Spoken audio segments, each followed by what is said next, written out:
RMC 2022. Votre voix compte.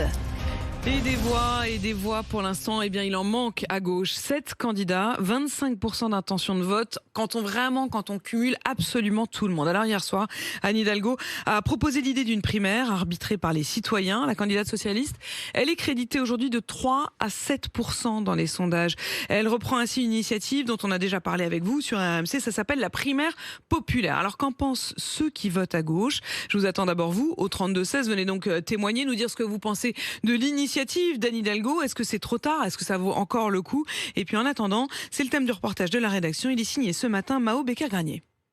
Se rassembler pour gouverner, de nombreux électeurs de gauche partagent le sentiment de la candidate Anne Hidalgo. Avec moins de 25% des intentions de vote cumulées à gauche, une primaire apparaît comme un dernier espoir. Pourquoi pas? Ouais, non, ça pourrait être une bonne idée de réunir la gauche ensemble. À partir du moment où tu es bas, il faut que tu te regroupes. Pouvoir se réunir, c'est une force, oui. Forcément, ils auraient plus de voix parce que là, pour l'instant, en gros, la gauche va jamais passer. Une candidature unique de la gauche, c'est une nécessité pour Stéphane, surtout pour faire face aux candidatures de Marine Le Pen et d'Éric Zemmour. C'est ce que le pays attend, en tout cas, en termes de contre-pouvoir ou de contrebalancement de l'extrême droite qui prend du terrain et on n'a rien à proposer en face. Donc il faut qu'il s'aligne derrière un candidat. Peut-être Jadot, qui est peut-être le plus rassembleur aujourd'hui. Bonne idée en théorie, mais Élise, électrice de gauche depuis toujours, n'y croit pas une seule seconde.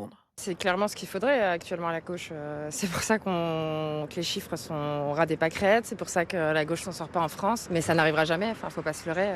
C'est impossible. Ils iront tous chacun de leur côté. Même sentiment pour ces électrices de Jean-Luc Mélenchon. Une primaire sans socle d'idées communes n'aurait pas de sens. Mais qui va y participer? ELV, ils ont déjà fait leur primaire. Mélenchon, il est déjà candidat. Je vois pas de monde où tous ces partis seraient réconciliables en fait. S'inscrire à une primaire pour faire quoi? Est-ce que si jamais Mélenchon gagne, Hidalgo ou Jadot va aller le soutenir derrière? Bien sûr que non. L'union c'est bien, mais il faut s'unir quand on peut s'unir et là pour nous c'est pas le cas.